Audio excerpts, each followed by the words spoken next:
what's happening, Every Nation? Bryanston Seviwa here, and I want to say thank you for letting us into your home today. And if you are a guest, very first time or second time that you are joining us, I want to say welcome, and we hope that this time will be meaningful for you. Today is going to be a bit different, but before we get into the conversation for today, I want to share two quick things with you. The first one is pathways. If you have been desiring to take steps in your walk with God, we want to encourage you to join our Pathways class that happens every single Sunday, 4 o'clock over Zoom. You won't regret it. It will help you know how you can know God, know your identity, know God's plan, and know your design. I want to encourage you today, if you haven't signed up for Pathways, taking your next steps in the faith, to do so today. Looking forward to having you at Pathways. Secondly, I want to share our exciting new series coming up next Sunday called Pigs and Pearls. I am extremely excited for this series. The whole point of this series is helping you know how you can steward the most precious things in your life. You ever read the scripture in Matthew 7 where it's talking about how we shouldn't cast our pearls before swines? And the whole point of the text is how we shouldn't take the most precious things in our life and cast them before people or things that will disregard them and not give them the attention that they deserve. There are things in your life, whether it be your mental health, whether it be your soul, your heart, whether it be your relationships, your finances, whether it be your physical health, there are things in your life that you should not cast before swines. Things in your life that you need to steward with care. And so next week, we'll start a brand new series, Pigs and Pearls. Is going to be amazing. Looking forward to walking that journey with you. As I said earlier, today is slightly different. We were actually supposed to have another sermon today, and I wasn't going to be preaching. As a matter of fact, my wife and I were hoping for a few days to rest, as I don't think we've rested since we've started this plant with a whole bunch of friends. But cometh the hour, cometh the man. And I think it is our time as a church, our time as a people to engage more meaningfully, more deeply, and continuously in the topic of race, of injustice, of brutality. And so this week, I got together with a couple of friends, and we wanted to engage our faith with the current crisis, engage our faith with the current realities that so many people are facing. The discussion, whether it makes you feel uncomfortable, whether it makes you feel affirmed, our hope in the discussion is to add value in your life during this time. No matter where you're coming at this from, I believe that this conversation will help you to think, feel, listen, and do. And so, join me and a couple of friends as we discuss this issue. All right. Well, Every Nation Bryanston, it is good to be with you. I'm here with my friends, Sarah, Lucanio, Liz, and Andrew. I'm not going to give them any illustrious introductions, because really that's not what we're here for. They're not here because of what they do. They're here because of who they are. And we want to take this time to just have a conversation around what is happening that we hope will be helpful to you. If you're new to Every Nation Bryanston, this is a house of grace for us, where justice and mercy is important to us. And so as we speak, and as we speak honestly, we hope that this will be helpful. If you have questions, we won't have a chance to answer them. This is pre-recorded, but I would love for you to throw in your questions over the chat platform if you're watching online, and we'll find another platform to answer some of your questions as we seek other ways to engage. All around this. All right. So I want to let you know this is not a debate. It's just a simple discussion. And I want to kick it off with something nice and easy. Black Lives Matter versus All Lives Matter. Let's discuss 10 marks, Lukhanya. I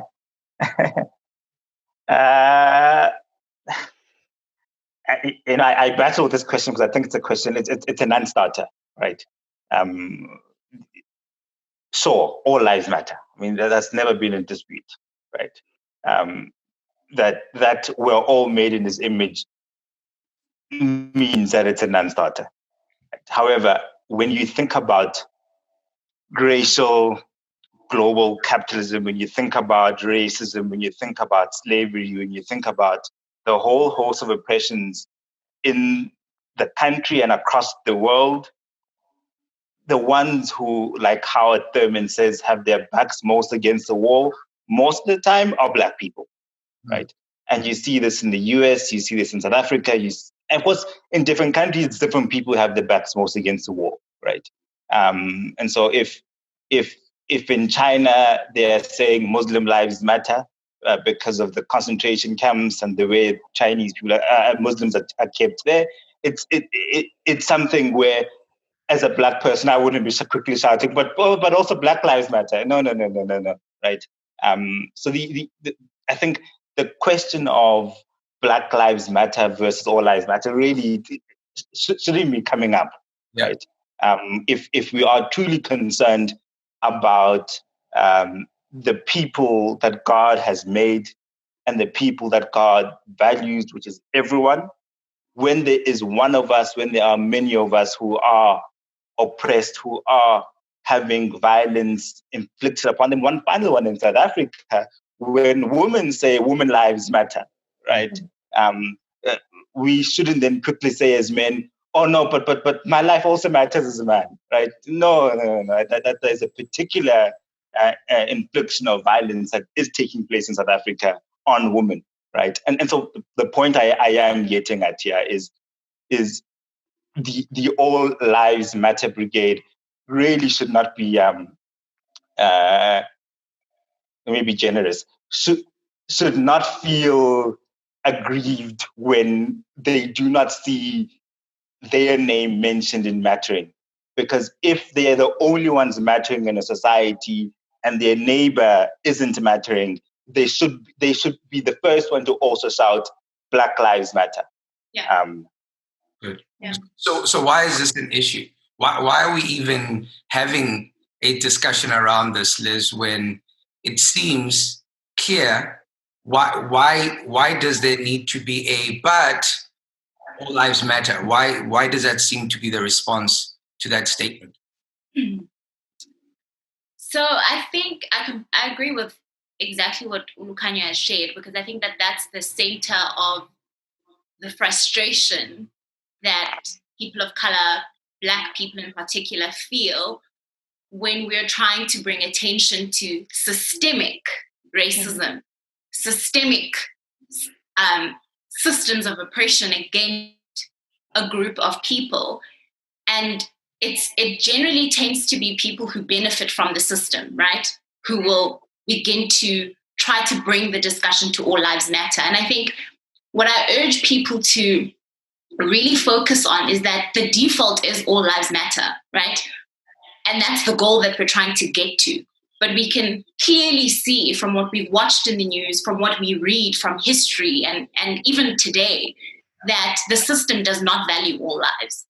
And so we have to begin to put a spotlight and focus on the lives that the system does not value. And so when we're having these kinds of discussions about Black lives, about how the system ostracizes and isolates us, to then try and shift the focus from a very important and serious discussion about welcoming all into the world and ensuring that all lives are valued in the world. And for us to then try to default back into all lives matter, the reality is that the system doesn't behave in a way that shows that all lives matter.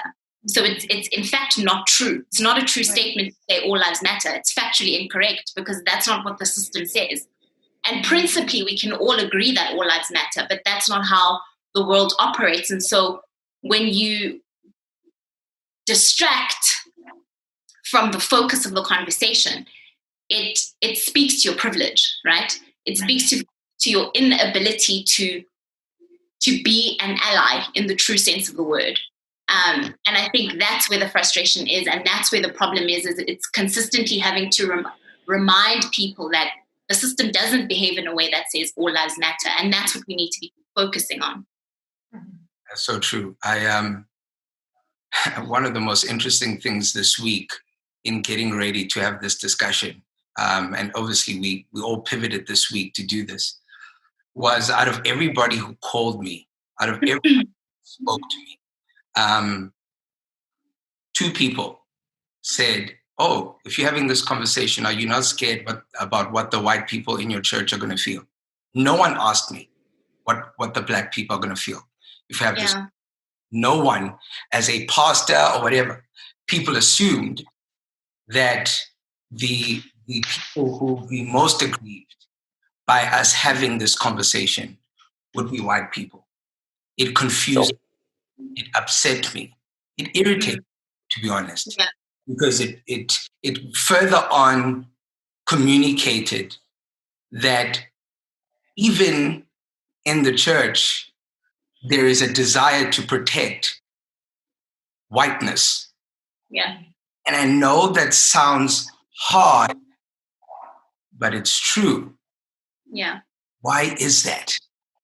Why is there this need to garner around white fragility and not mind really about black pain? And we'll get to the other side of the discussion. But Andrew,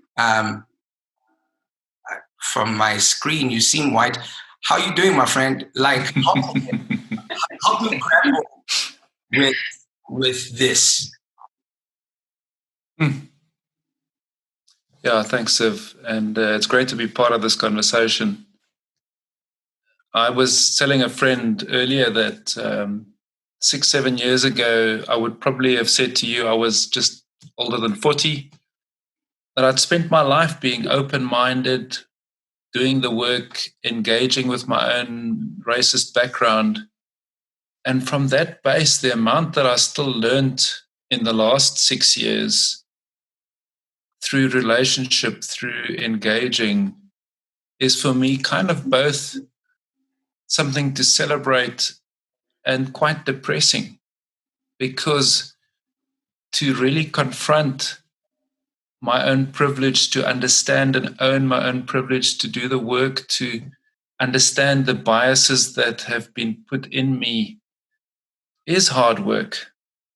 It's hard work for me, and it takes a huge amount of compassion and time from people like you, people on this call who have allowed me to ask my questions, to make my mistakes. And so I think that if there isn't enough confronting that privilege, understanding it, owning it, the default is that the injustices get perpetuated. And that is a case where whiteness has not got the same value as blackness, where people who have got a disproportionate share of the voice, of the resources, feel like they're losing when the pendulum swings back towards fairness. It doesn't feel like we're moving to fairness. It feels like stuff is being stolen from me. And it's a hard journey to really get that and to understand that and to have the humility and the intellectual honesty to face that and to expose yourself to the other views. And I think, unfortunately, the church has not missed out on that dynamic, that the same way that when you walk into a bank with a black skin, you're not viewed the same way. When you walk into a new company, as a professional, you're not viewed in the same way as, and the church has, unfortunately, in the society we're in, suffered the same impacts. Yeah. So, I mean, none of us had a pre-conversation before this conversation to discuss some of these questions. And Sarah, I can imagine you being an American this week was particularly interesting for you. How have you processed what's happening, watching, listening, probably even speaking to members of your own family? How's that been?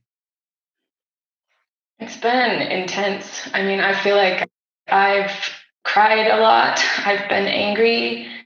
I have had conversations with family, and I think the biggest takeaway for me and where I'm at right now personally is it never has been, and it is no longer good enough to be nice and non-racist. Yeah. It's not enough, right? Like, unless we can shift to anti-racism and putting our energy and efforts into all that means and looks like, this needle is not going to shift, right? Like, and that's some of the conversations I'm having and things I'm confronting in my own self, like, hearing white people that love Jesus, that love all people, say like, but I'm not racist, and I don't say those horrible things, but I'm like, it's not enough, right? And I think the undoing of racism and racial injustice has to be as purposeful as its creation. And I think that's the thing that is just convicting me and overtaking me right now, is this was all purposeful. It was intentionally created. And until we get to a point of going, the undoing of this must be as purposeful, we're gonna stay in this perpetual cycle. And even as I chatted with Sid the other day, I said, even the fact that I can almost be tempted to say, oh, look, it's flared up again, right? Oh, the racism. I'm like, that's white privilege. The fact that I can say, oh, it's flared up again, we need to do work, it is a reflection of the inherent unearned privilege I have lived and walked in, right? Like, this isn't a flare up for a Black American. This is lived reality. This isn't another flare up, for Black South Africans. This is highlighting what has always been known and experienced in day out life. And so, yeah, I just feel this deep conviction that we must be purposeful in the undoing of this. And until we're convinced of that, I don't know how much will change, right? And so, yeah, I think it's a lot of work on all of our parts, and especially on white people's parts. It's a lot of work that people have not yet been willing to do.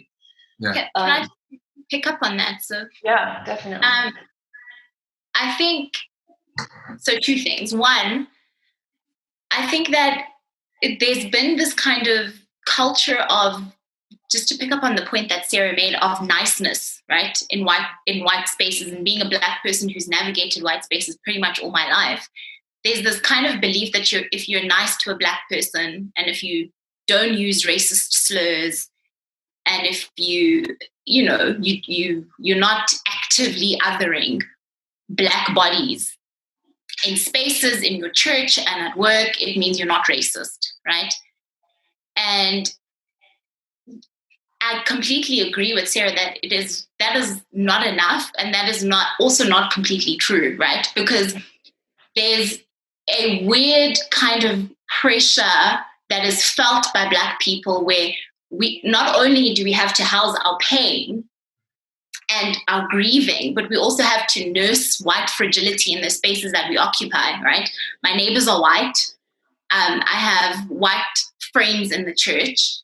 I have white colleagues that I work with. And so on top of dealing with the systemic violence that's perpetuated against my people and navigating that, I also now have to do the work to educate the white people in my life on why this is a thing. And I think it's true that white people have a lot of work to to do, but it's also very important that the white people do the work together, right? And it's not to say Black people shouldn't be engaged in the conversation, but Black people have been engaging in the conversation. Like, we've been saying, please come to the party. We've been creating the work. We've been creating the art. And it's high time that white allies in churches, in the places that we work, become allies.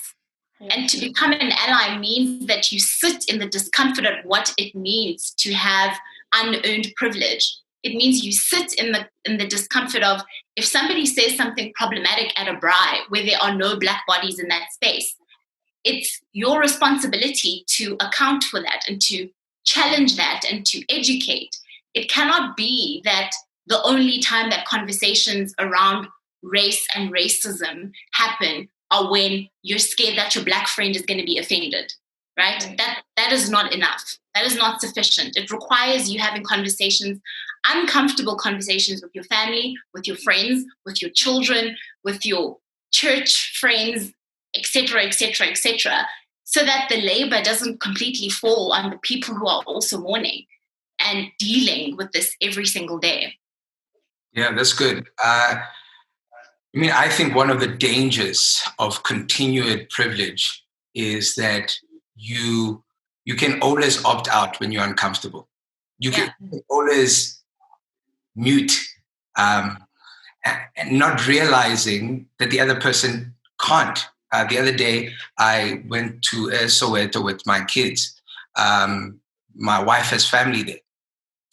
And so every now and again we go there, and my daughter said, "Dad, can you explain to me, why is it only Black people who live in these kind of places?"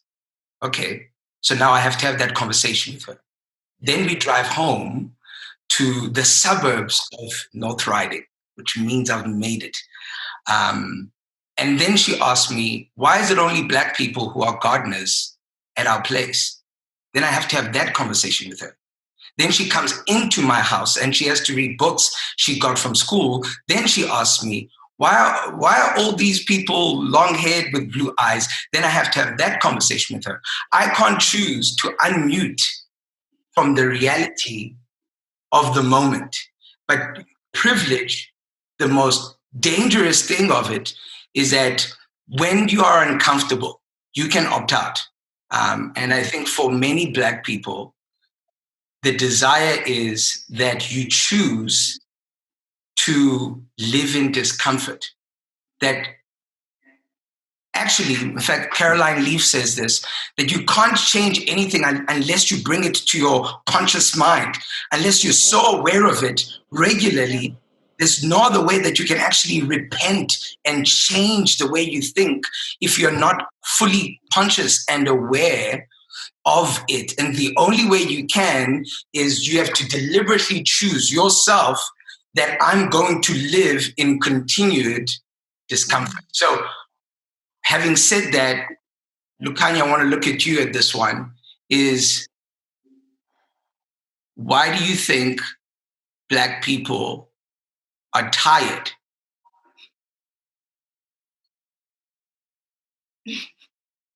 Is there more coming, or is it just a general tired? No.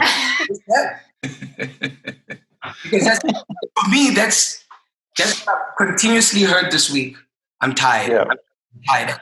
This is what Liz was saying. We're tired. And the truth be told, if we need things to move forward, Black people can't be tired, and white people can't be, apathetic. So both needs to be engaged. So why are people who are Black or Indian or colored feeling like we're tired?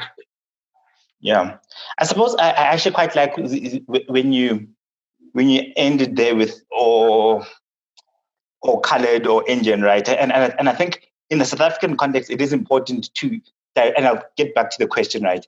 I think it is important to directly engage with what we mean by Black in South Africa, right? Yeah.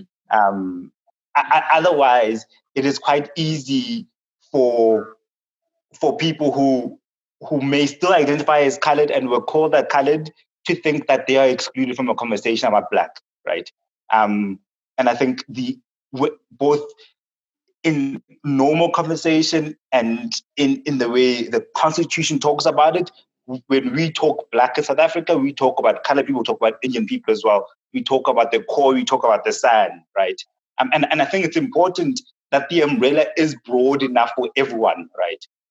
In the US, they would talk about Black and brown people, right? And I think because the oppressions that these groups feel are very similar, and if not the same most of the time, right? Why are we tired? Because the year the Jubilee hasn't come.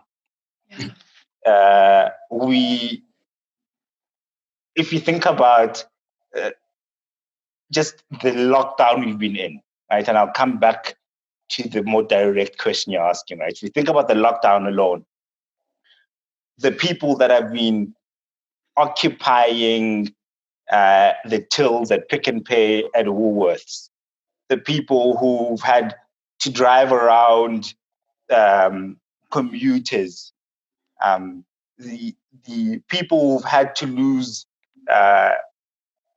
jobs and not be able to pay for housing. We are tired because property hasn't been restored. That the wages that people are being paid for their work isn't enough, right? And a lot of this is linked to the color of our skins, right? And so when there is an explicit act of violence, when a Collins Kosa is killed by the SANDF, when an Eric Gardner is killed in the US, it finds us in the middle of already being tired. Yeah. Right? The reason I said it, because the year the Jubilee hasn't come, is because we still have to toil in order to survive, right? And I've been fascinated by the killings in the US as well as the killings in South Africa, right? And the reason I've been fascinated by them is, for Christ's sake, we're in the middle of a health pandemic, right? For people in power in South Africa, I'll say people in power. In the US, I'll talk about the police and generally the white supremacy system there. For them to be unable to pause their affliction of violence on Black people in a time of crisis really tells us that Black people are really not considered humans, right? What Fanon would talk about subhumans, what Professor De Sousa Santos would talk about people who are on the other side of the Bissell line, right? In times like this, my tiredness is amplified. And I think we are really tired because those who have the power to act, those who have the power to listen, those who have the power to take a break and pause aren't doing so. And if there isn't the decency, and the final thought in this one, and I'm repeating the point, if there isn't the decency to pause oppression in the middle of a health crisis, then there is zero hope for anyone, right? That the police in the US, that the army in South Africa thought so little of the people that they were willing to touch them in the middle of a health crisis. Right? I've been mulling over this idea. Sorry, I'm rambling for a second. Right? I've been mulling over the idea that in order for those police to kill George Floyd. To kill George Floyd, they would need to touch him, right? In order to have a knee on his neck, you would have to touch him. We all know that in this period we're in of fighting the coronavirus, that it is in your best interest to not be touching someone else. Right? And I think there's something about the psyche of those in power and the way you don't consider Black people and consider them as subhuman, that you aren't thinking about the idea that if I touch this person, I may get sick. Right? And I think I haven't had the time to fully flesh out this thought, right? But there has to be a correlation between considering Black bodies and Black people as subhuman and the belief that in the midst of a pandemic such as the one we're in, that if I touch them, if I manhandle them, if I put my hands on them, if I put my knee on them, that I will not die, that I will not get the coronavirus from them, right? It bothers me immensely and troubles me immensely that people are able to think like that in the middle of a health crisis. Yeah. May I pick up on that, Yeah, please? I think we also need to understand that if we're drawing the parallels between the South African case and the US case, it highlights again the point that I'm trying to make about the systemic nature of racism, right? It's systemic. It's a system that rightfully, as Sarah described, was by design, right? Whether for the accumulation of wealth is what I would argue, right? Sorry, apologies, guys. I got a call. Sorry. And I think if we think about it in that way, we begin to understand why this violence in the case of South Africa is being executed by other Black bodies against Black bodies, right?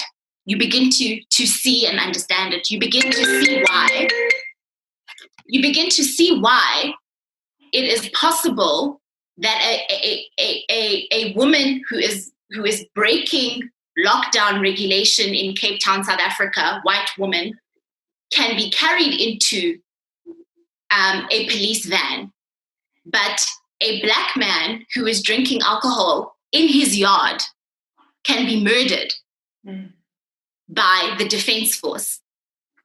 And that those officers are Black because it's systemic and it becomes internalized. So you begin to understand that it's quite clear that you can devalue the life of a Black person, but you cannot devalue the life of a white person, right? Whether you're Black or white, the system will come down hard on those who violate white bodies. And that's how we need to begin to engage with questions around race, is that it's not just about you as the individual, it's about a system that has been designed. And so as Black bodies navigating in the system and we gain access to some kind of power, because the system is inherently racist, a lot of us begin to support and perpetuate those systems of racism, right? By intention or not. And so I need us to begin to think about it in that way. And how then do you become an ally when you understand that it's a systemic issue? And I think we really need to be quite clear on that, right? And when we're discussing issues of exhaustion and why we're so tired, when Siviwe called me, I said, I'm so tired of having these conversations because I have these conversations all the time. This is not the first time that we've lost a Black man to violence, that we've lost Black women to violence, ostracized, created by people who are supposedly there to protect us, right? It's not the first time.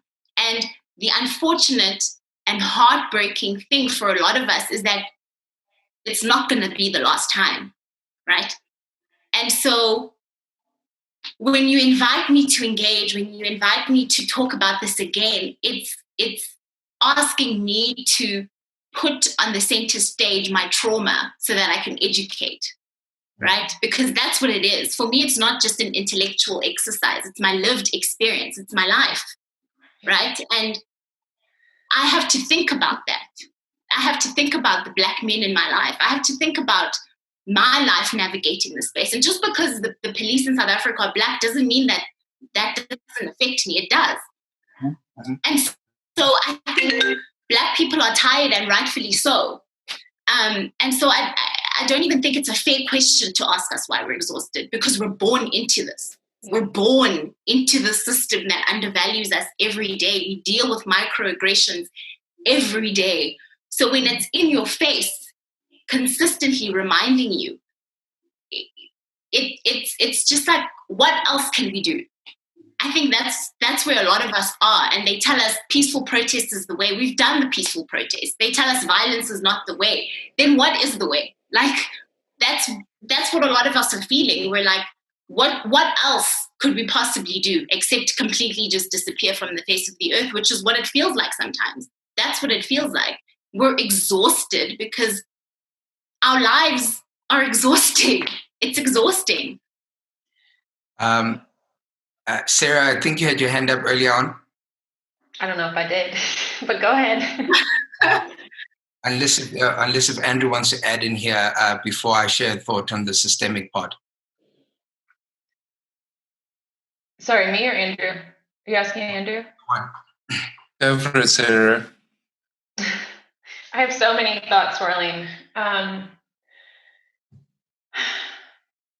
feel like Liz, like I feel like part of our role in becoming allies is us, like, I want to lift some of that tiredness and weariness. Like, I feel like gosh, it is time. It is past time that we step into the weightiness of this and help carry it.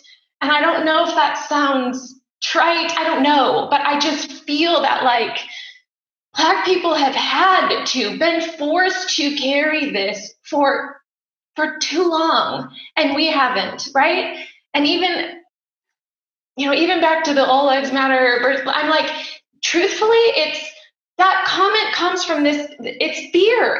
I feel like there's so many white people ultimately afraid of what would my life look like if I had to give up some of this white privilege, white power, white prosperity that was never rightfully ours in the first place, right? Like, stolen off the backs of African slaves, right? So I'm like, at what point in this narrative do we own up and do we carry the weight of that burden that has literally been placed on your backs your entire life for generations and centuries? And I feel that. So again, I don't know how it's perceived to hear a white person say this. I don't know if it sounds, I don't know. I just know it is past time that Black people feel like no one's carrying this with us. No one's sitting in it and staying in it with us. And I just want to say, I want to do my part to sit in it, to stay in it, to help lift the tiredness in some way. I heard, before I hand it over to you, Andrew, I want to make 2 points. I heard T.D. Jakes this week say something that I thought was quite profound. He said, if you're not willing to partake in the fellowship of our suffering, please leave our anger alone. Yes. I thought that was quite profound, that it's easy to say, don't be upset, or why are you upset, when you don't understand why anyone is angry, when you don't understand that less than 100 years ago, in America, in the laws, it was written that Black people were 3/5 human. How is that possible? Literally, they were considered 3/5 human so that people would have a way to grapple with enslaving them. Yeah. You had to literally dehumanize them so that you can give meaning to how you want to treat them. As Black people in South Africa, we weren't allowed to vote. It was, and the idea, not only that we're not citizens, but it was to reinforce that we don't belong here, right? This was not too long ago. right? That way of thinking doesn't change because you give us an opportunity to vote. Yeah. Thinking doesn't change because now Black people in America are considered fully human. That way of thinking changes in the same way that you embedded those ways of thinking in people's hearts and minds in their system. Yeah. Tim Keller made a phenomenal example. I listened to this years ago, and he spoke about a friend of his who owned a car dealership. And they had, these barriers in which you could make the sale. You could sell up until this point, and you could trade down to this point. And someone did research in that particular area of how the car dealerships were doing, and what they found was the people who got the best deals, the people who bought the cars for the lowest amount of money, were the white males and the Black males, because they were negotiating like crazy, right? White males first and then Black males. But the people who paid the most for the cars were the Black females, right? So let me ask you, was that a good business, or was that systemic injustice? What was that?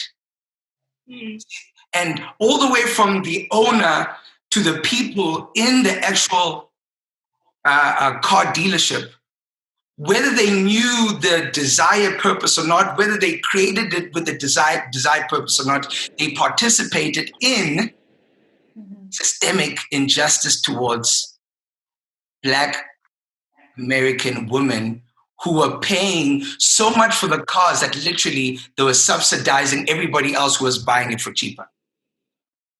You don't feel systemic injustice when you are a part of it. That's the whole point. You're not gonna easily recognize it, because it's working. It's delivering the goods. Unless you pause and you actually bring humanity into the job space, and we begin to see how is the bottom line affecting the average human being, not just in the way we do business, but in the output of our business. Andrew, your thoughts? Yeah, I worked for a while in the short-term insurance industry, and there was just this belief that Black people are worse risks than white people. And even when you sort of ask the question of, so why and how's that backed up by the data, people didn't really even see the need to go and explore it. It was just accepted. And I mean, that's in the last 5 years. But it's interesting for me also how that plays out internally. So just because you guys know me and gives me a bit of space, let me tell you what a conversation that I have often with young Black professionals that I journey with. And I'll tell you what I've said in the past, but I really would like to put a question mark at the end of it to you guys, and you hear your thoughts on it. Because what I say to people is, one, in the workplace especially, but wherever you are, rage against injustice. Fight it everywhere you see it. Never accept it sort of for the rest of your life. But at the same time, two, protect your own identity and self-worth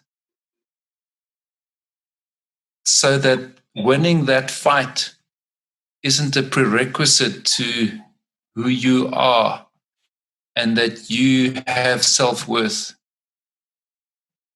Because if I say that I will only have value if the structures and the processes and so on in my workplace change, it just feels like you're almost handing over the power to the oppressors, to the people who are perpetuating that system.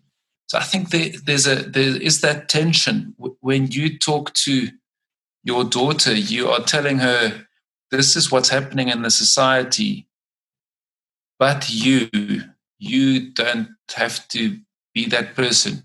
You are powerful. Imagine. So for me, and especially as a Christian, identity and self-worth in the middle of this is so important, because that changes how, and I don't want to belittle the example you used, but how a black woman steps up to going to buy a car. It changes how we walk into a boardroom.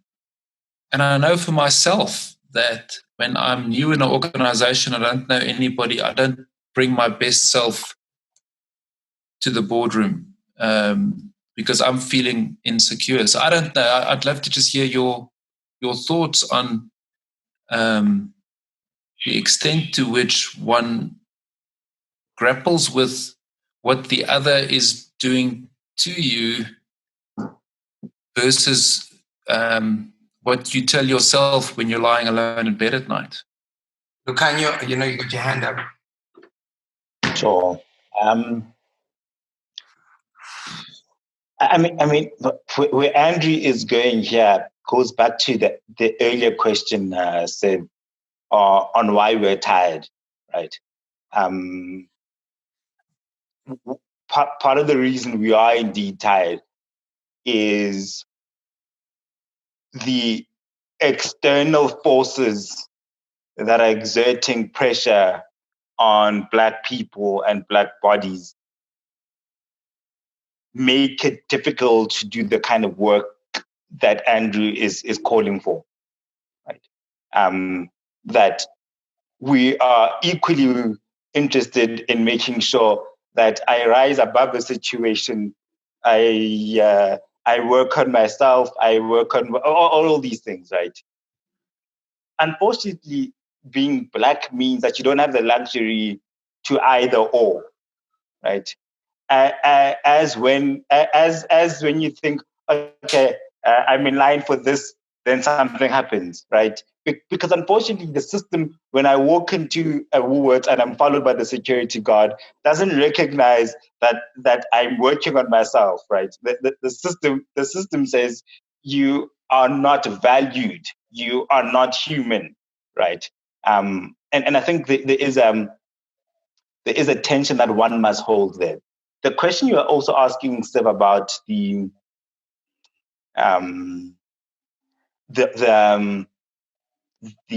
Black woman, I think Bell Hooks talks about white supremacist capitalist patriarchy, right? Or what Cedric Robinson calls racial capitalism. Right? When we do grapple with the question of good business or exploitative practice, one must necessarily grapple with the question of capitalism. Right? And its ability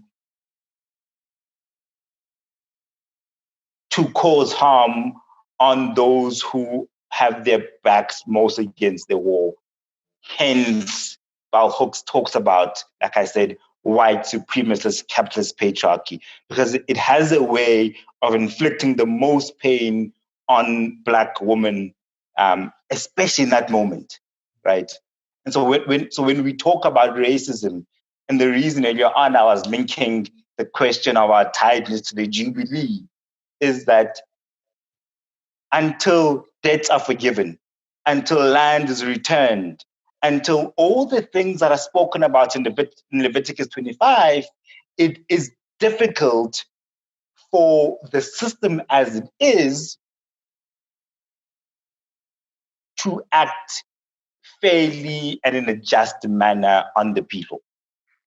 So I would love for us to move the conversation even towards faith, because, I know all of you, and as much as there's fatigue and as much as there's still questions because of our hope, there is this dynamic of hope, of faith, of, you know, what God is and what God can do that still lies present with us. You know, all of us are in our weird community called Every Nation Bryanston.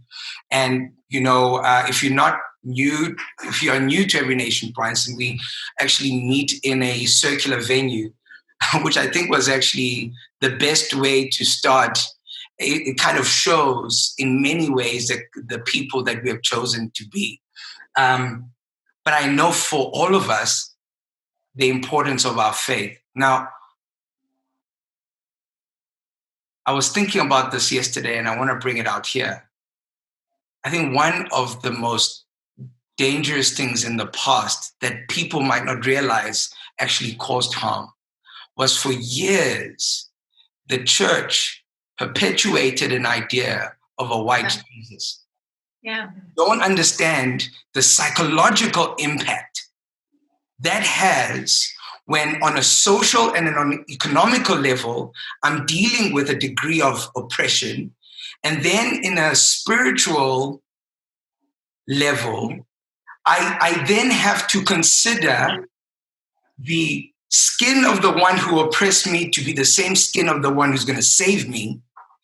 And the psychological and the traumatic idea regarding a white Jesus who is not biblical, who is not historical in whatsoever, and how you have to jump. Many people have to jump over that hoop, and many times they either run away from church and come up with weird understanding of church history that, oh, you know, Christianity only came to us because of colonizers. That's not true. If you actually read church fathers, many of them were Black, many of them were from Africa. You know, there's a deep heritage of Christianity that is rooted in this continent, but the ideas around Christianity were also shaped by people who were implementing a system of oppression. Yeah. That a bit, because I do want us to move towards why we hope, how the church can engage, what our faith does for all these things. And if you're here and you're feeling depressed, stay connected. You know, it might be good. It's actually good sometimes to feel borderline. It's okay. Let Jesus pick you up. Okay. But the reality of that impact on the human soul, Liz, let me go to you. Can you speak into that? Sure. I think that's like a whole separate conversation.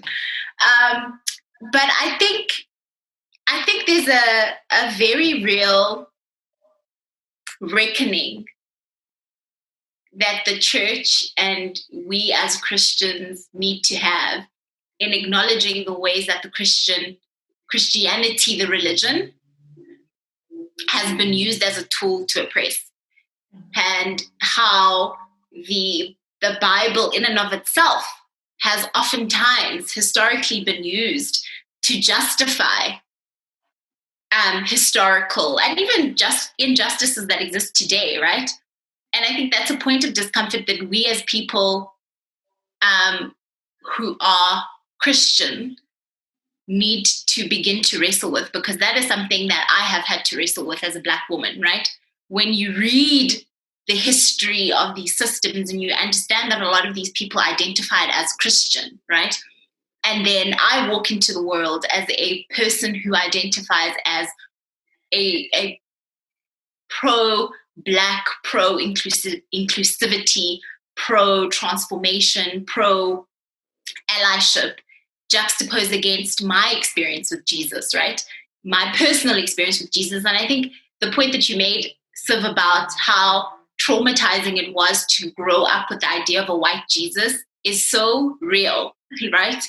And in the years where I stepped away from Christianity, consciously made the decision to step away from Christianity because I couldn't reconcile it from my own personal identity and what I had read and come to understand as how it has been used as a tool. And I think we need to reckon with that as the church, because otherwise we continue, right, to exercise and perpetuate these systems of exclusion because we don't want to reckon with the reality.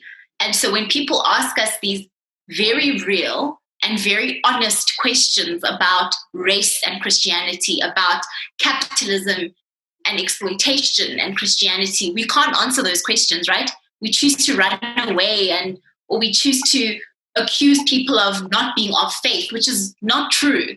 It's not true, right?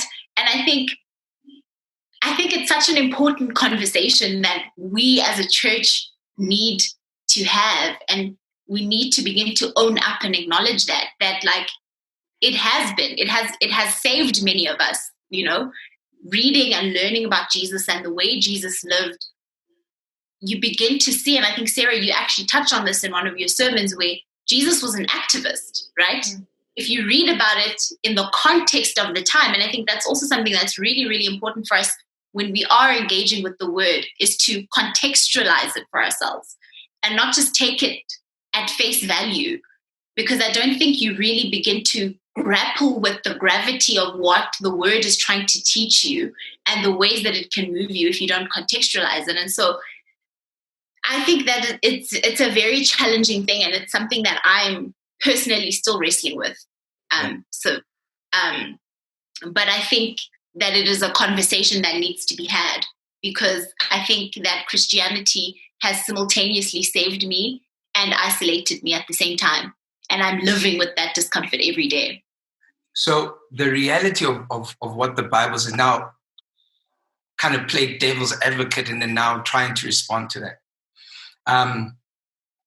When I read the Bible, for me, as you said, in light of the context, it is one of the most freeing things that has happened to my own soul. This idea that Jesus was kind of passively walking around Galilee and, just randomly just walking around waiting to die and did not care about issues of the time and did not engage them with truth is an extremely dangerous idea. Mind.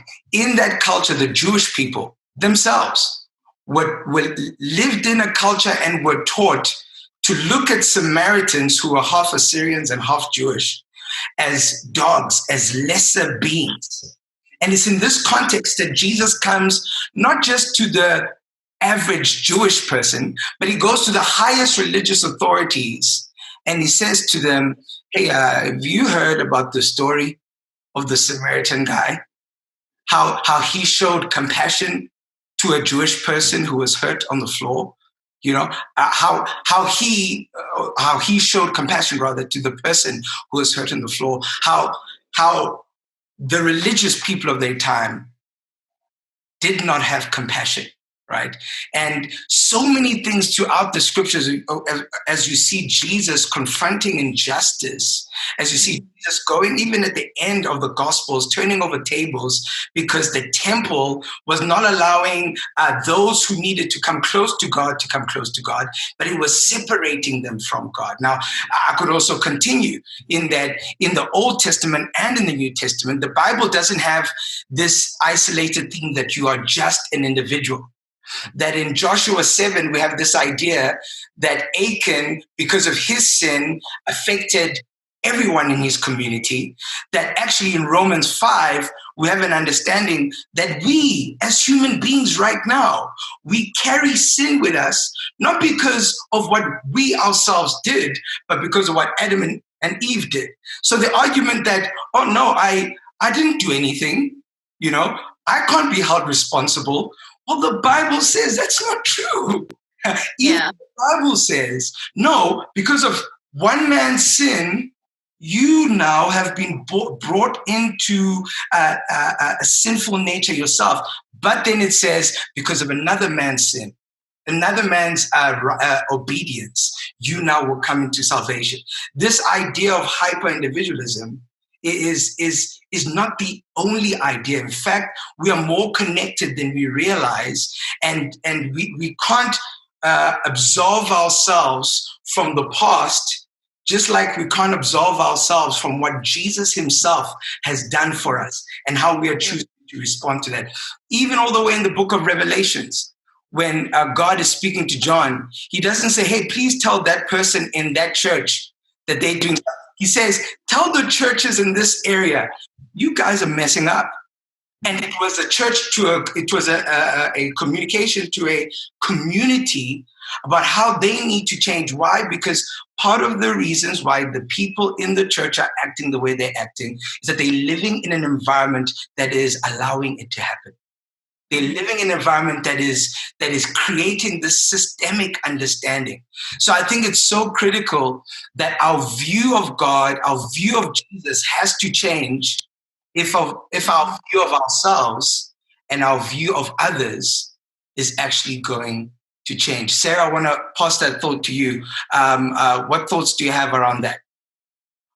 Yeah, I mean, I guess the last couple of weeks in particular, I've just had this like, man, what would it look like if the non-white Jesus of the Bible, of the scriptures, of the gospel, the story we profess, if that non-white Jesus rose up in this space, right? And that's in us. Like, you know, we talked about it, right? We're praying, we're waiting for answers to prayer. And really it's like, no, we have responsibility here. We are the church, right?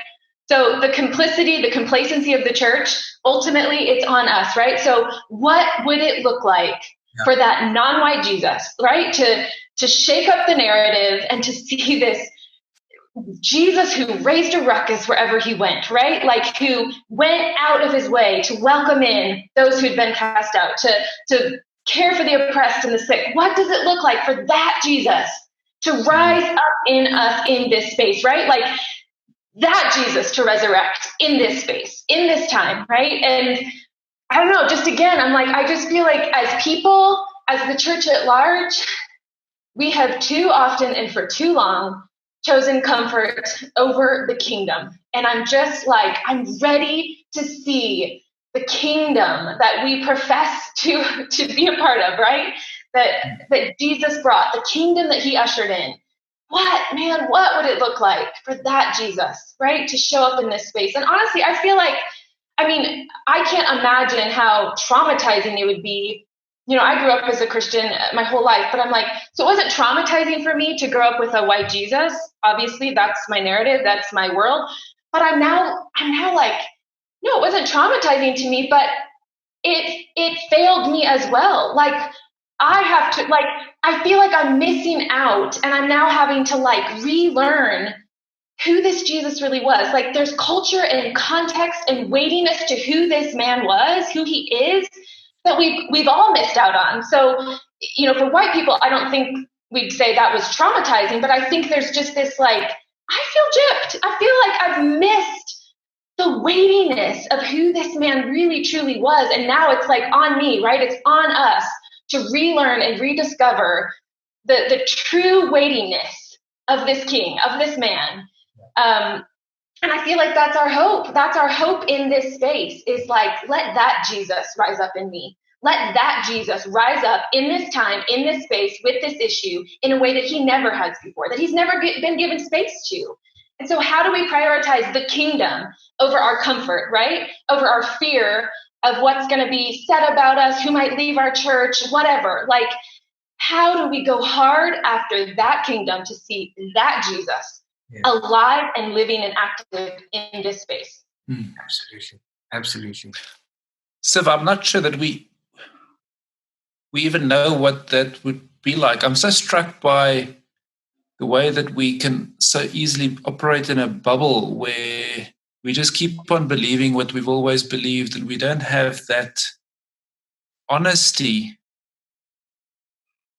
to confront those assumptions. One of the things, you know, that gets me so worked up is the role that the church in the US has played in getting the president elected, and in my opinion, rationalizing their beliefs and coming up with absolute garbage to justify based on a kind of value judgment between issues, and this is more important than that, and come up with stuff that is just so anti the Bible, anti who Jesus was, as Sarah was saying. and it really gets me worked up. But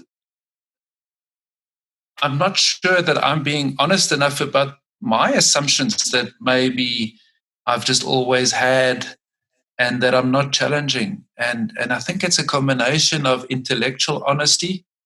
It's a combination of allowing conversations like this to challenge us. And I think I really love the way that Sarah described it, sort of opening the door to the real Jesus and the Holy Spirit to show me where do I still have biases and assumptions that I haven't even thought to challenge. And what would that look like? And what would it challenge in my life about my choices and about my actions, so that it doesn't stay at arm's length, but that I actually allow it to affect me. And maybe I will find more of my own hypocrisies rather than just pointing out to those bad Christians in the US. Yeah. Look, Kanye, do you want to add there? And then I'm slowly going to start landing. So, I mean, what becomes interesting, right, is we talk about highlighting, or at least exposing the Jesus of the Bible, right? And part of what I want to get at here is that there are people who have been showing us this, right? Mm. There are people who've written, who've been speaking about this, right? Part of the challenge with the bubble that Andrew talks about, right, is that there's an echo chamber that gets created around in the church, and depending which church spaces you're in, who you're reading and who you're processing, right? Yeah. So if in the lead up to COVID-19, you were reading Calvin, and reading Calvin in order to read predestination, there's a way you're thinking about this time we're in, right? And there are other theologians who precede Calvin who were thinking about these things differently. Right? In the time we're in now, there are equally theologians who have since gone, right? Who we also ought to be reading to help us flesh out the way we understand and make sense of the Jesus in the Bible, one, but also the way we make sense of the God of the Bible as well, right? Dolores Williams, Jacqueline Grant, James Cone, Tracy Blackman. I mean, I can name a whole host of them in South Africa.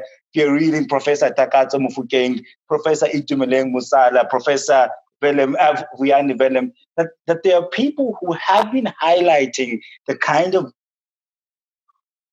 challenges and contextualizing and thinking about the God and the Jesus of the Bible, right? And I think it becomes very important as we want to process the idea of saying maybe the way we are understanding the Jesus in the Bible and the Jesus who walks alongside us is limiting the power and the way we see Jesus acting in front of us. Right. And I think it is very important that we use additional ways of searching the text. Yeah. To extract the Jesus and extract the God of the Bible. Yeah. Yeah. I'm gonna ask two questions, and then I'm gonna land the plane. And I want to thank you guys for the time. I anticipate one or two calls after this Sunday, which is cool, which is normal. But the reason we were trying to have this out today was not to give here is the stance of the church. No, actually, if you want to know what we believe as a church, go through our Mark series where we speak about Jesus. Going through the book of Mark, that's what we believe. That's who Jesus is. And it's us as a community trying to navigate that reality through the Bible. In fact, in a couple of weeks' time, we made this decision early on in the year. We're actually going to be going through the book of Exodus And so I'm looking forward to that as a church. Here at Every Nation Bryanston is going to be great. But what we're doing today is a discussion. It is not a reflection of this is what we think, but it's to allow all of us to put in our minds new thoughts, to engage, to allow us to be uncomfortable, but to continue to be the community that we set out to be as Every Nation Bryanston from the get-go, to help people to know God and make him known, and for us to grapple with all that's happening and not shy away from it, because this faith doesn't do that, right? This gospel doesn't go, ooh, this is tough, let me run away. The gospel goes, I'm going to run in it, through it, and actually see the other side, because that's how you actually allow hope to win at the end of the day. And Jesus wins at the end of the day. Really, he does. And it's beautiful as we get a chance as a community to see him in every single situation of our lives. So the two questions I want to ask, and I want us to be brief and to the point, and then I'll end it, is one last thought from each of you. What's your one last thought? And after you've done that, I'm going to come back with, give us some resources that we can go read or listen to or watch that could be helpful. So we'll do one round just with question one, and then when we're done, we'll do another round just with question two. Let's start with Sarah, since you... It's hard to give like one closing thought. I don't know. Put it in a paragraph. Okay.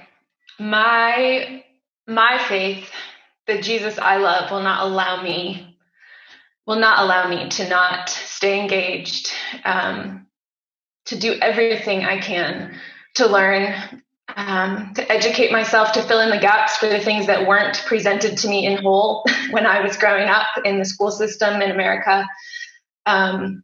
I'm here. I'm going to do the work. I'm not backing down. And I want to learn. I want to grow. I want to do better. I want to be purposeful in my undoing of racism and racial injustice. And I'm going to be wrestling with that with God, what that looks like. But I'm here and I'm going to do the work. And I'm sorry. And I don't say it lightly. I don't say it flippantly. Yeah, there's a reckoning that needs to happen. And I'm here to do it. And yeah, so that's probably my closing thought. Right. And then resources, is that what we're doing, Sid? We'll do that second round. Okay. Luke's. So,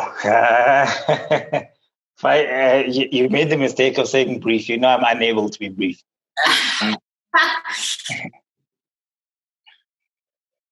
Perhaps let me answer the question that you didn't get around to asking around why I am hopeful, right? Yeah. I'm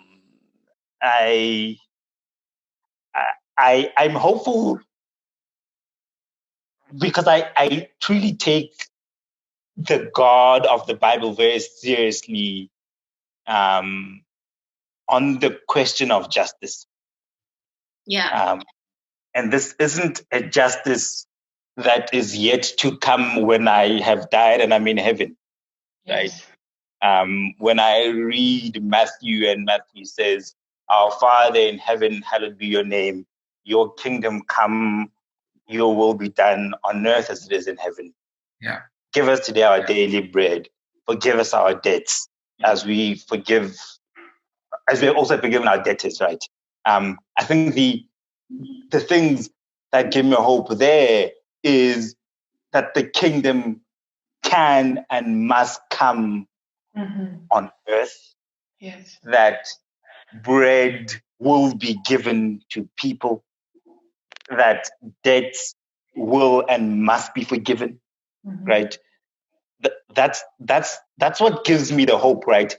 And so the reason I do the things I do beyond having these conversations is really around making that real in practical and material ways, right? Because I think it's very easy in the final thought, and I'll stop now.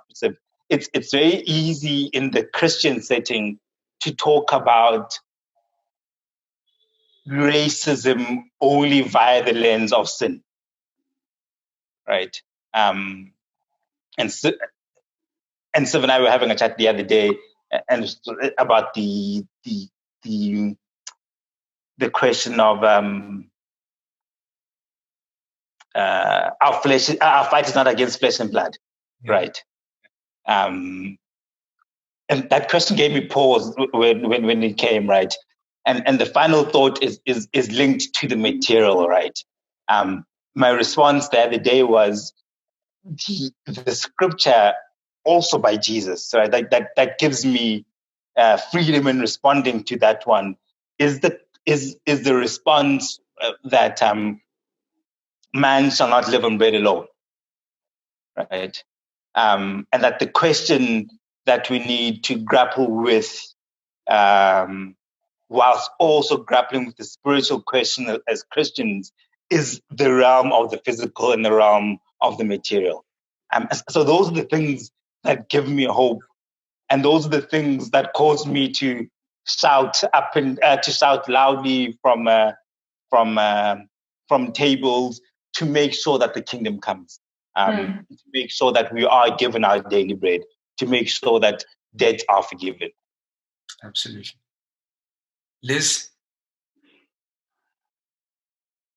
I too, like Sarah, have many thoughts, but I think that I hope that we all remember that we are called to have an active faith. And we are called to serve a God of justice. And I think we need to understand justice in a very different lens from at least what I was taught growing up in the church. Of this God of justice who only comes down to punish your individual sin or that community's individual sin, but to understand that we are the tools through which the Jesus of today manifests justice through us. And the first step of that is really acknowledging our individual and also our collective privilege as a people, right? Across racial, across class, across gender, across all the other isms that exist, and other questions that we need to wrestle with as a church, right? And that is what we're called to do. And we're also called to sit in the discomfort, right? To sit in the discomfort, but to run to God in the moments of discomfort, because that's where we'll find the answers and that's where we'll find the strength. Justice and our faith are intricately linked. They're not divorced from each other. And we are the vessels through which the kingdom can live and breathe and exist on earth. It's not going to happen without us. It's not going to happen without us. It's not going to happen without us bringing our faith alive through our everyday deeds, and being true allies to each other. Great. Andrew? So, at the risk of giving you a few more phone calls this week, I just Don't do it. I just want to talk to white people who are listening to this conversation. Well done for sticking with it till now, and learning to become that ally, learning to do the work, learning to confront our privilege, which is a journey, which I'm afraid is not going to end. I know I've made peace with the fact that it'll be for the rest of my life. And to not do it in a way that is defensive, to learn to listen, to learn to not be the one that sets the beginning and the end of the journey and when it is now done and when I've done enough, but to learn to go along with.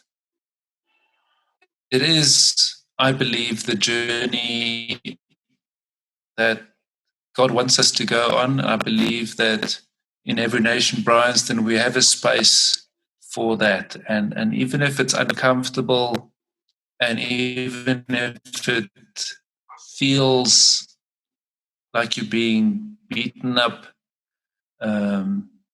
it is a liberating journey. It's a journey of honesty, and it's important. And if anybody wants to get hold of my details and have a chat with me about it, then please go for it. I'm going to post your number right here.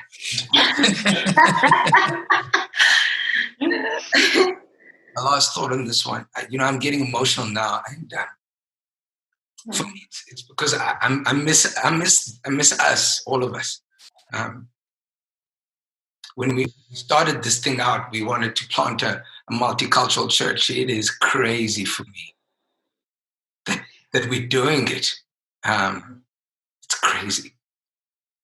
And I have cried with white people, friends of mine who've lost jobs, who've experienced pain. I've cried with my Indian friends who have been ostracized and feel like they don't know where they are in the conversation because they seem to be excluded, with my colored friends who are wrestling through the everyday realities that they're going through, with my black friends who are engaging. I've cried with women who feel oppressed by a system that allows them to feel lesser than, the continuous abuse by men and our toxic masculinity in different ways and forms.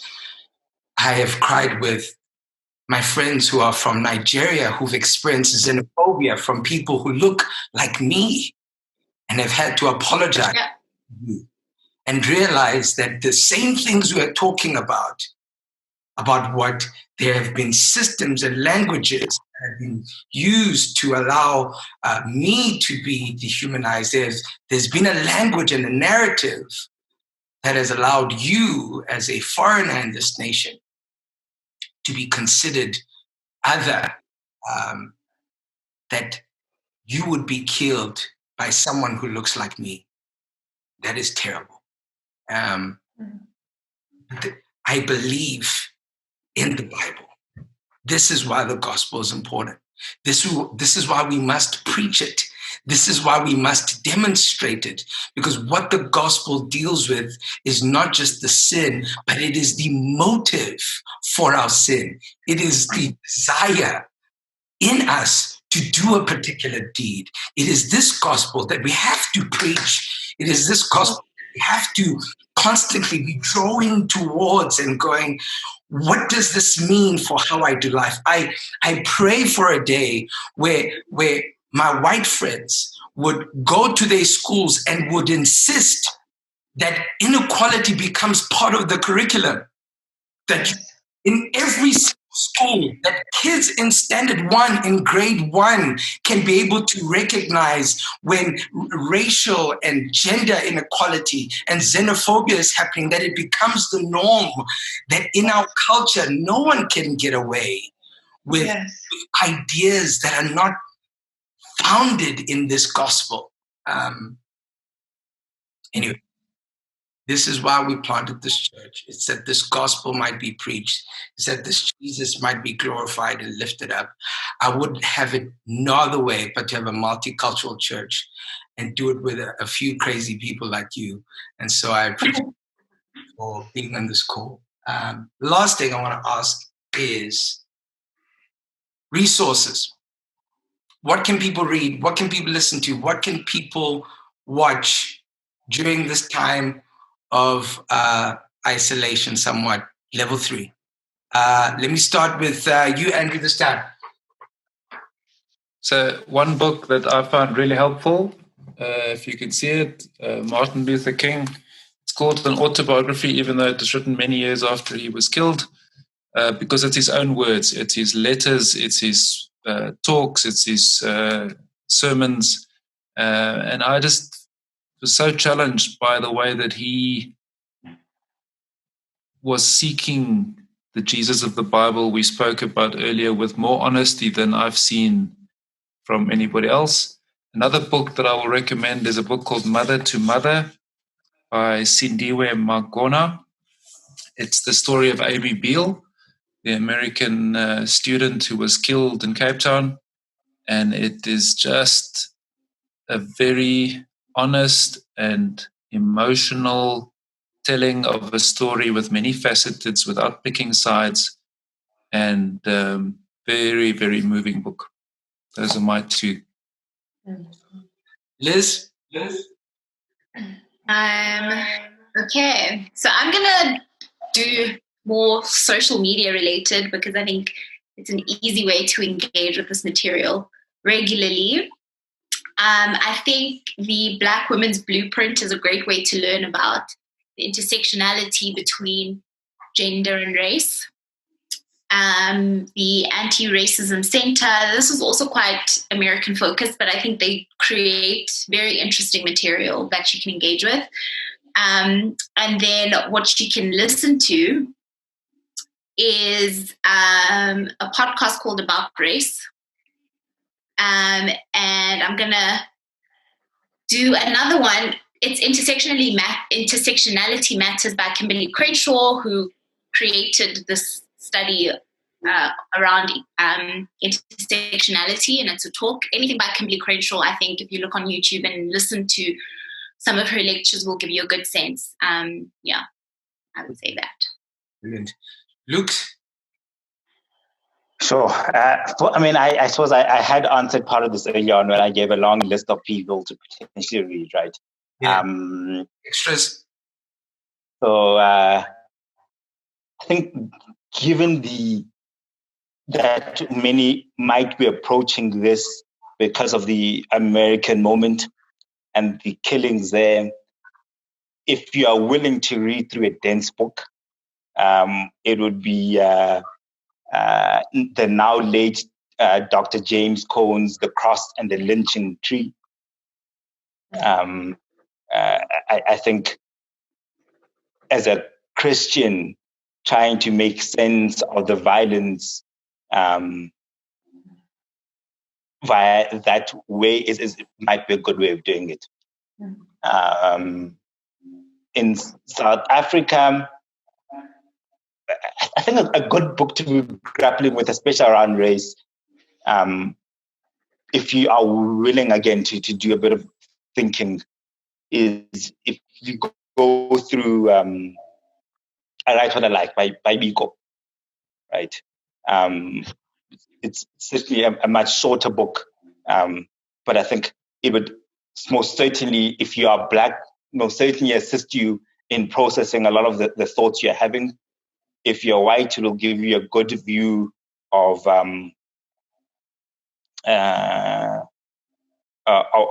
why it matters so much. And then having said matter, let me give this recommendation. A seminal book, right, on race is if you read Dr. Cornel West's Race Matters. Cool. I think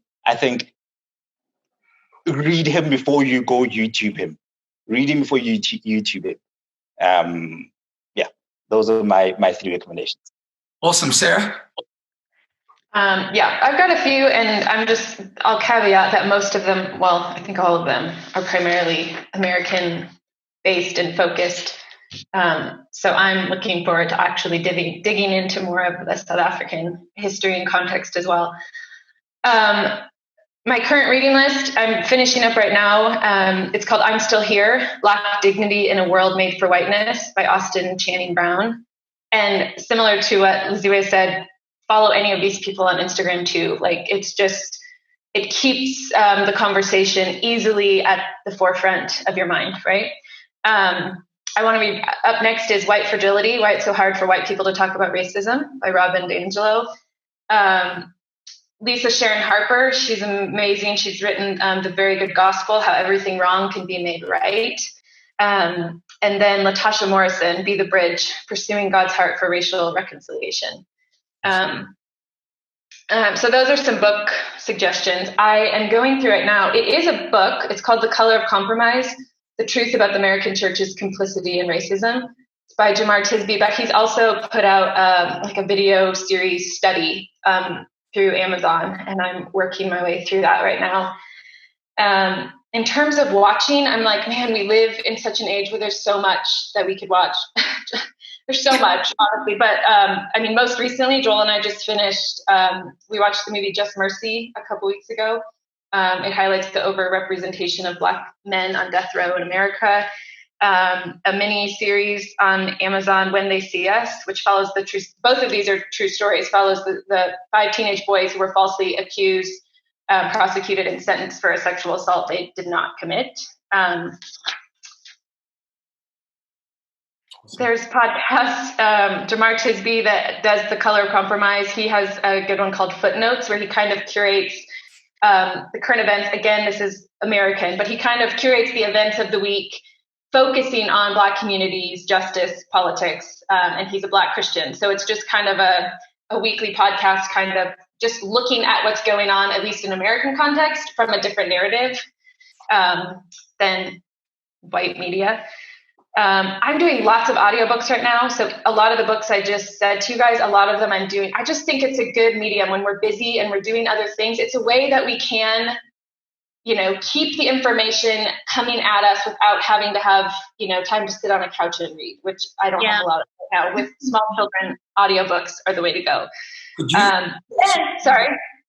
Could you give me one more, but could you send whatever else is left so I can put it on the link? I'm just mindful of time. Perfect. Yeah. Sorry. The last ones are just online communities that you could join. Lucretia Berry has Bryanston. Latasha Morrison has Be the Bridge. They're both just online communities that you can join. Resources. The one Bryanston, she specifically has a series on raising anti-racist kids, which I want to get into. That's probably it. That's about what I had. So beautiful. Yeah. I would. One thing, please. One thing. I just want to say to everyone, and especially to the white community as well, please also follow Black artists on social media and engage with Black art, because I think that is also a really good way to humanize Black experiences, so that the only image of Black people that you see is not just us being arrested or killed. So that was just a loss. If you know any, Elizabeth, can you share them with us? Because I feel like the Black artists I follow are all American, which is great. But I'm in South Africa. So, books I can give very quickly. You can't go wrong with a little bit of that Robert Sobukwe. Enjoy that. You can't go wrong with Some Things Fall Apart. Always a great book to read. Then Galatians, Ephesians, and commentaries on Galatians and Ephesians. Go to For You commentaries, right? That will help you have a breakdown of the sociological condition that was happening in the time, and how Christianity was trying to grapple with a church that was now multi-ethnic and dealing with the tensions of Jews and Gentiles. You can do some early church fathers, Josephus. You can't go wrong there, learning the roots of Christianity and the history post-Jesus, the early church history. Can't go wrong there. Ephesians, Galatians, what's another one? If you really want to grapple with something as well, that small book, Philemon or Philemon, and maybe some For You commentaries are on that. That will rock your world as well. And then Habakkuk. You can't go wrong. That's an awesome one. All the best with that one as well. Some great. We need to read our Bibles, right? What's going on? And then I love what you said, Liz, and it's what I was going to share. Mandisi Yankee is a musician. Please listen, buy his music, go to his concerts. There is something about art and music that will help you understand the worship, and not because he sings worship music, but it will help you understand the way Black people approach music. It is not songs. Yeah. Never been about songs. It is lifestyle. It is interpretive of our joy, our grief, our celebration, our honor, our life. Music is more than songs. And Mandisi Yankee is a great person to listen to. If you don't understand his lyrics, call Lucayo.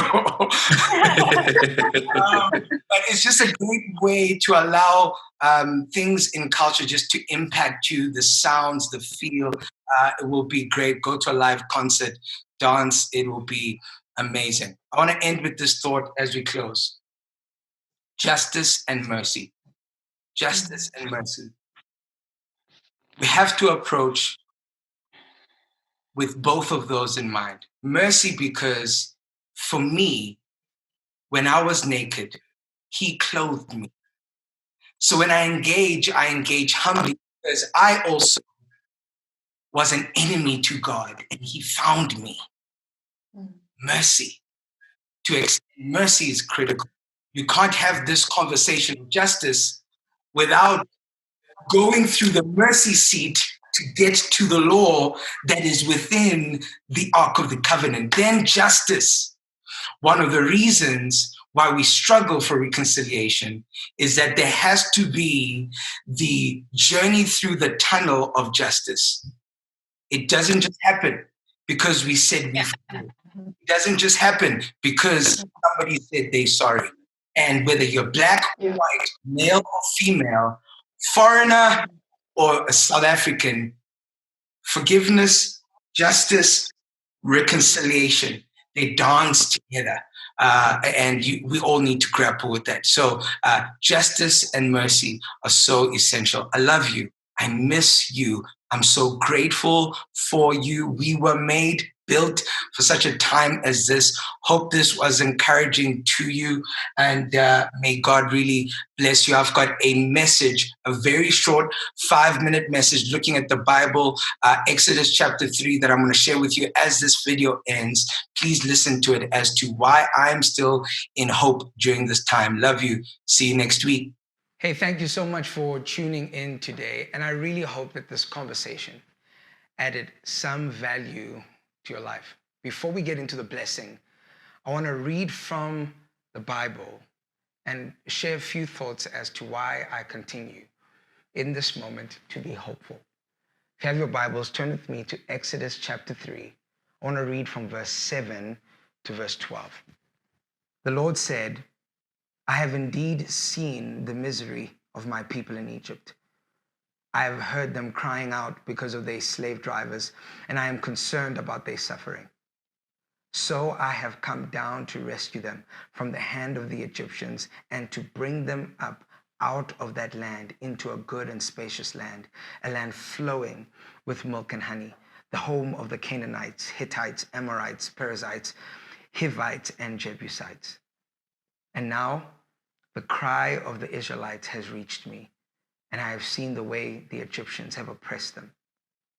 So now go. I am sending you to Pharaoh to bring my people, the Israelites, out of Egypt. But Moses said to God, who am I that I should go to Pharaoh and bring the Israelites out of Egypt? And God said, I will be with you. When I look at this text, 3 things stick out to me about the character of God that allows me in dark times to still have great hope. 1, God sees. 2, God sends. And 3, God delivers. He sees. The first few verses, verse 7 actually, says that God not only sees what's happening to the people, but he's concerned about their suffering. You might be tempted to assume that God is delayed in his response, that God is not concerned about what is happening to people who are oppressed, to people who are othered in nations of the world and even in our nation.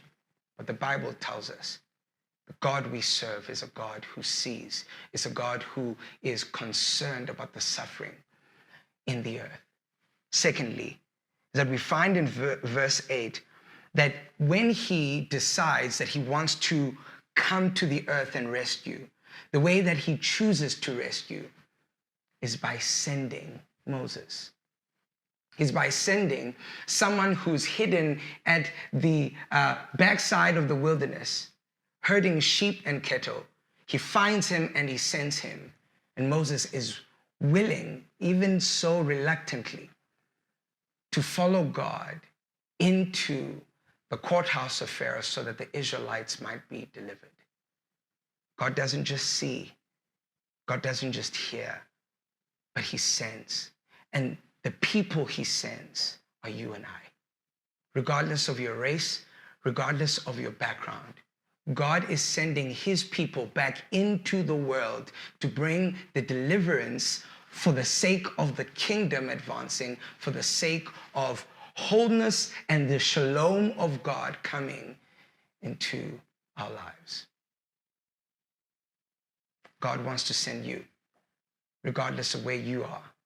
He wants to send you. Not only does he send, but he delivers. And the promise he gives you and I for bringing deliverance is that he doesn't just give us a mission, but he gives us his presence. You see, this is a prophetic image of Jesus in the New Testament.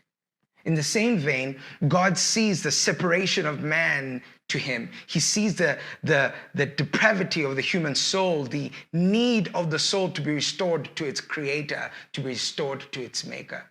And in order to rescue the world, in order to bring salvation and deliverance to the world, he chooses to send his son, who is God made man, and he lives amongst humans, and he identifies with their pain so much so that he's willing to humble himself even to the point of death.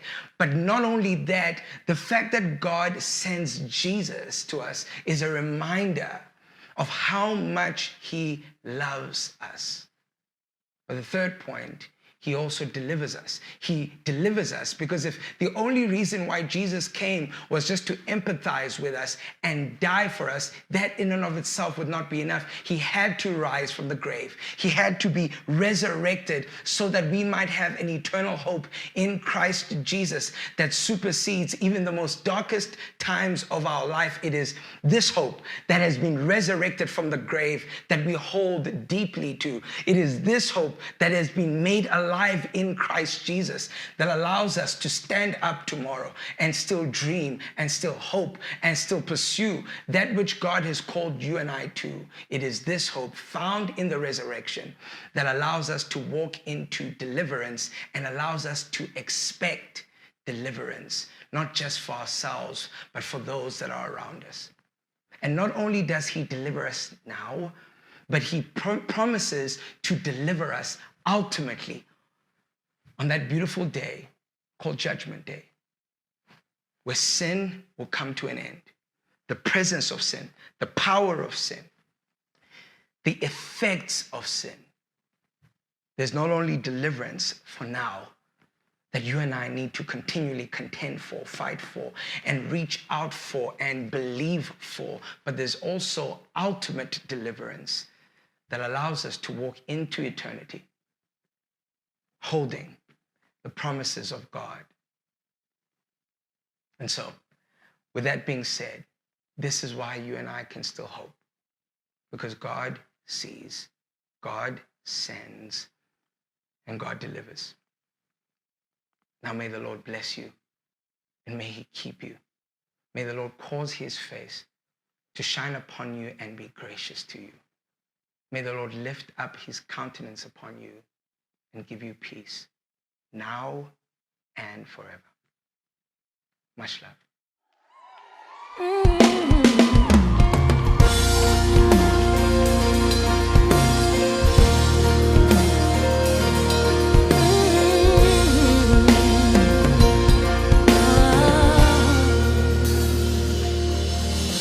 The name of the Lord is a strong tower. The righteous run in, and they are safe. In the name of the Lord, there is power. Yes, you are the name above all names. Uye ongalali, uye ongazeli, yenu tembegile, yenu tembegile. izolibi